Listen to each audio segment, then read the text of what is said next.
Alright, so today I'm going to show you guys how to use vector art in Photoshop. So you're going to need some vector art in a program like Adobe Illustrator, and you're going to need Photoshop.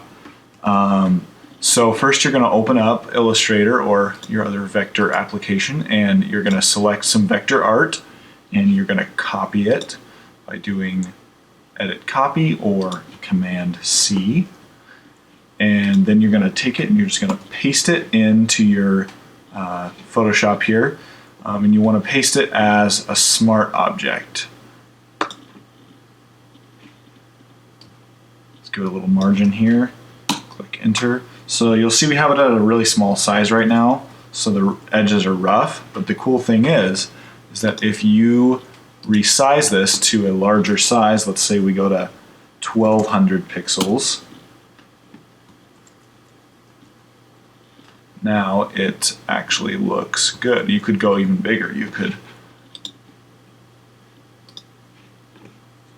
go to 5000 pixels square, and you would end up with clean edges because you're still dealing with vector art. This stays vector.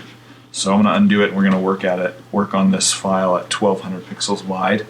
Like I said, this is still vector art here, so you can actually double click on this and it's going to open up Illustrator, open it up as a smart object here, and you can come in here and let's say we want to get rid of the coffee shop and bookstore part.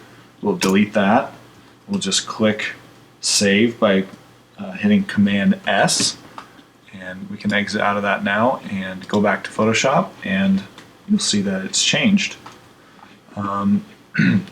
So another thing we can do is we can add roster effects and different roster things to our vector layer. So let's say we want to add a layer mask and add some texture. We'll add a mask to the layer here, and then we'll click B to open up our brushes, and we're going to click on this brush here that's got some texture, one that I downloaded from the web at some point. And all you have to do is make sure that your brush is set to black here over on the left side, and you click on the mask, and basically what you've done is created a mask that applies that texture. So because this is a vector piece of art with roster effects going on it, you could easily reverse it. Let me show you what I mean. If we were to let's say create a solid color of black, we could put that behind the art and take this art. We're going to double click on the layer here.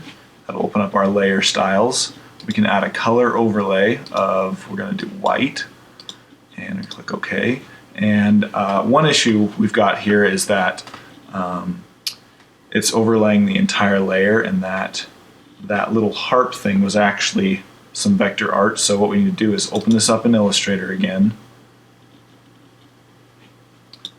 Over here, we're going to ungroup that by clicking Command Shift G, and then we're going to select these and click Command 8 to make them a compound path.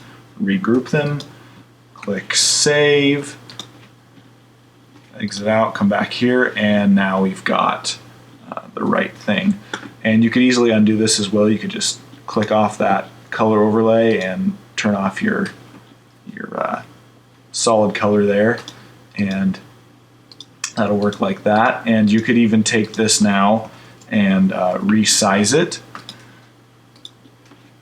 to, let's say, 2500 pixels. Your mask is going to scale as a raster image, so the mask may not be as sharp, but the actual art will be just as sharp. So using vector art in Photoshop is very useful, and I do it a lot. So hopefully that was helpful.